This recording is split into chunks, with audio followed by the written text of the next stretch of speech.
جماعت والا پسې مونځ کول خو ګوره مونځ کول لپاره خو یو شرط دا دی چې ایمان خو به مسلماني که نه جماعت والا خو موږ مسلمانان نه ګڼو او د هغې وجه دا ده دا جذباتي خبرې نه دي جي دا زما سره یو کتاب دی البصویر جي په دې کتاب کې لیکلي واذا تحيرتم في الامور فاستعينوا من اصحاب القبور تب الله حاضر ناظر کی دا هم ستا کشران دي موږ هم کشران یو تب فیصله کوي د الله رضا دپاره نمبر 1 که دغه خبره د الله رضا دپاره وي او د اختلاف ختمولو دپاره وي دغه کسان دي موږ سره مناظرې ته کښېني نو که تاسو هم داسې وکړئ خیر دی بلال مولوي صاحب نه لکه بیادبي دې معافي لکه د ده نه که خالي وي او د ده په ځای کېناسته شي تاسو ورسره هم کېنو دې کېنو اوس زه ستاسو په طرف نه م او د دوی د طرف نه زه دوی ته هم یو ریکویسټ کوم یو سوال کوم خیر دی که د ده نه یو تکړه عالم زمونږ دی تاسو هم خیر د هغه ورسره کېنوئ که نه نو که دې کې زه بسم الله الرحمن الرحیم السلام علیکم ورحمۃ اللہ وبرکاتہ انتہائی واجب الاحترام حضرات مسلمانانو یقینا چې کله هم اهل الحق د حق ګوینه خاموشي اختیار کی نو اهل الباطل ډیر زیات غوبل جوړ کی او شور جوړ کی دارنګه تاسو به خیال کړی وي چې ډیر مدنه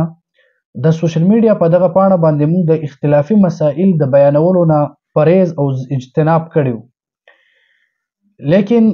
اهل الباطل ته موقع ملاو شوله او پر روز کې 3 ویډیوګانې اپلوډ کوي او زموږ د اکابرینو د مشرانو په شان کې ګستاخي او توهین کوي او باید چې داسې انسان د چا په مشرانو پسې بد رد وایي چې هغه انسان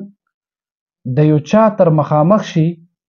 او بیا د جواب لایق نه وي او د خبرو کولو هغه طریقه هم ورنه هیره شي لکه دا مولا تاسو وګورئ چې دی په خپل ویډیو کلیپ باندې زمونږه نعوذ بالله د مسلمانانو تکفیر کوي او مسلمانانو ته کافر وایي جماعت والا پسې مونځ کول خو ګوره مونځ کول لپاره خو یو شرط دا دی چې ایمان خو به مسلماني که نه جماعت والا خو موږ مسلمانان نه ګڼو اول خو دا ده چې دا مولا هم نه دی دا چرته یو بېدینه انسان دی ځکه چې مولا چرته هم یو څوک د دین اسلام د دایرې نه بهر کوي نه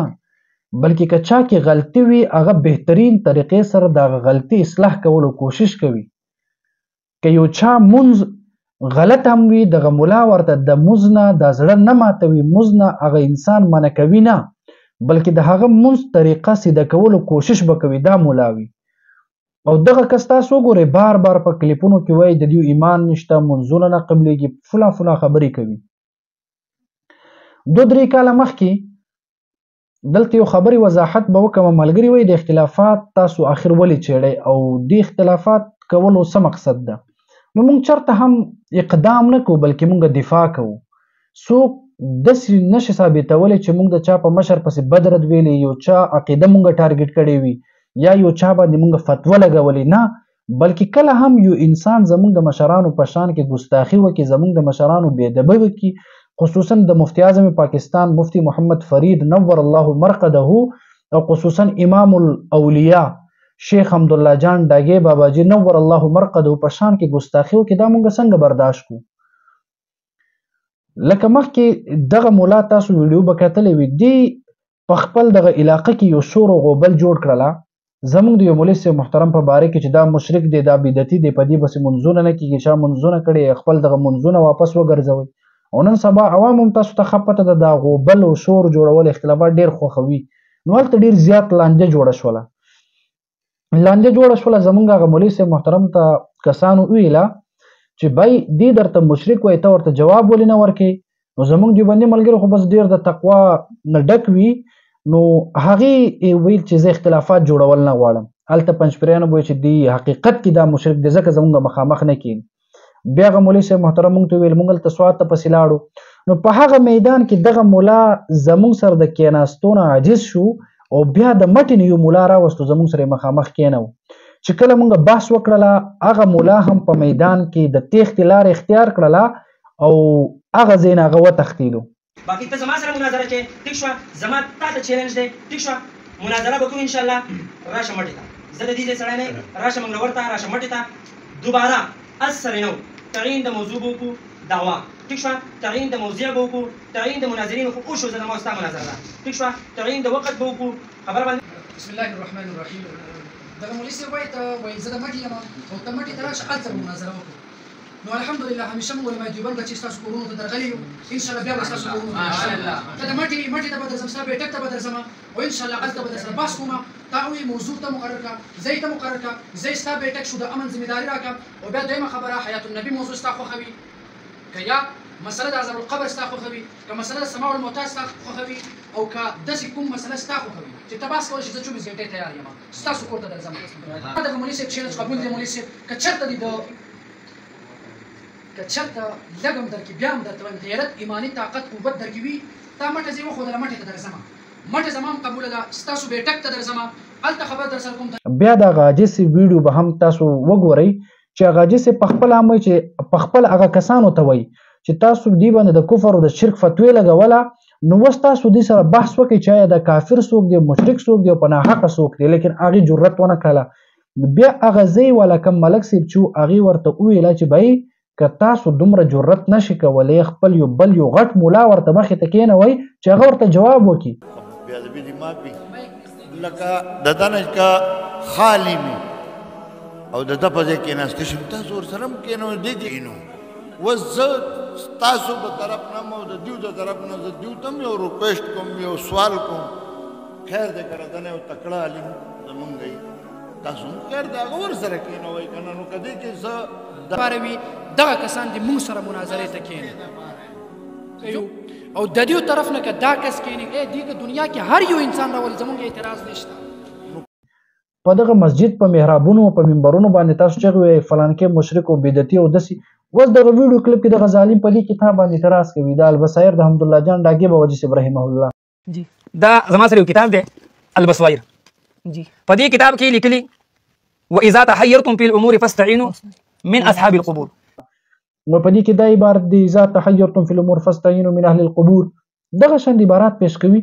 خو دغه جاهل وایي که دا عبارت چا په کتاب کې دی هغه کافر دی نعوذ بالله من ذلک ولي وایي دا خو شرکي عبادت دی خو دا جاهل ته زه وایم چې لږ مطالعه وکړه ډاګي باباجي صاحب چې دا عبارت راغست دا د تفسیري مظهري نه لیکلی ده نو ستا په نسب باندې علامه قاضي ثناء الله پانیپتي رحمه الله نعوذ بالله اسلام دایرې نه بهر دی دین علاوه ډیر کتابونه داسې دي چې اگر که دا خبره صحیح نه ده ضعیف ده معتمد خبره نه ده چې دا اذا تحيرتم في الامور فاستعينوا من اهل القبور ته بعض لوی لوی خلکو دې ته حدیث درجه ورکړه چې دا حدیث ده دغه احمقانو به دا نوم هم نه وي اورېدلی ابن کمال پاشا ډېر لوی محقق ملا تېر شوی ده په علمي میدان کې ډېر زیات مضبوط و راسخ فی العلوم لیکن انسان د کله کله ورنه غلطي وشي سهوه وشي تسامح وشي کوتاهي وشي هغې په خپل رسایل د ابن کمال پاشا کې ذکر کړی چې ذا تحیرتم فی الامور دا حدیث د هغه وایي یا دغه شان نور ډېر کتابونه وایي چې دا حدیث ده باید د یو چا په تسامحاتو په وجه باندې یا چې کله یو انسان د بل کتاب نه عبارت نقل کړي هغه باندې د کفر فتوی مه لګوئ ستاسو خو حالت دا دی چې په خپله په ګمراهي کې مبتلا یې په خپله د رسول الله صلی الله علیه وسلم د حدیثونو انکار کوئ په خپله د عذاب القبر نه تاسو منکرین یې دغه شان د برکت او توسل او وسیلې استشفاء تاسو منکرین یې او بیا بل مسلمان ته کافر وایي زما د دې ټولو خبرو مقصد او خلاصه دا ده بهي چې مونږ اختلافات چیړل نه غواړو په دې زمانه کې د اتحاد او د اتفاق ډېر اشد ضرورت دی باید چې بیا مونږ مجبوره مه کړئ چې مونږ بیا دفاع کې په تاسو باندې اقدام وکړو او خپل دفاعي دغه ترتیب باندې مونږ بیا اقدام وکړو ستاسو کتابونو عبارتونه مونږ راواخلو بیا د خلکو ته ور مخامخ کړو بیا به انشاءالله اقه حل وي کوم چې مخکې شو چې بیا په میدان کې دغه شان سر به مو ښکته نیولي او شرمنده به هغه ځایونو نه ځئ ټولو مسلمانانو ته یم چې رب العالمین ټولو امت مسلمه ته اتفاق او اتحاد نصیب کړي او رب العالمین دغه شان جاهلانو نه ټولو مسلمانان په امان کې وساتي بسم الله الرحمن الرحیم رونو بایګانو دا جرګه زما په دې ډیره کې وه د الله د رضا دپاره او د قرآن یو خبره وه ما ځکه دا ټول بوج برداشت کړی دلته کې دا مظاهره وشوه چې دلته کې دا خبره وشوه چې د نوید مولوي صاحب او د بلال مولوي صاحب په دې باندې بحث و چې نه دا د قرآن آیات دی مونږ دواړه به کینو قرآن خالص مونږ د دواړو دی د بل چا نه دی مونږ دا بیا دا مېلمانه راغلي وو د نوید مولوي صاحب د طرف نه دوی ورته وایي چې مونږ خپل تنظیم را لېږلي یو نوید مولوي صاحب ته دا اډر نشته چې ته به مظاهره کوې دا دغه به کوې دوی به یې کوي مدار را لېږلي دي تنظیم دوی به یې کوي دوی وایي چې نه دا بلال به یې مونږ سره کوي دوی ورته بیا وایي چې بهی تاسو زمونږ سره خیر دی که ستاسو د وس کار نه وي مونږ له ښه تکړه ملا راولی مونږ سره مخامخ کېنوئ مونږ به د هغه سره وکړو دې خبره باندې د دوی اتفاق ونه شو او روغه ونه شوه دا جرګه په مجمله کې ختم شو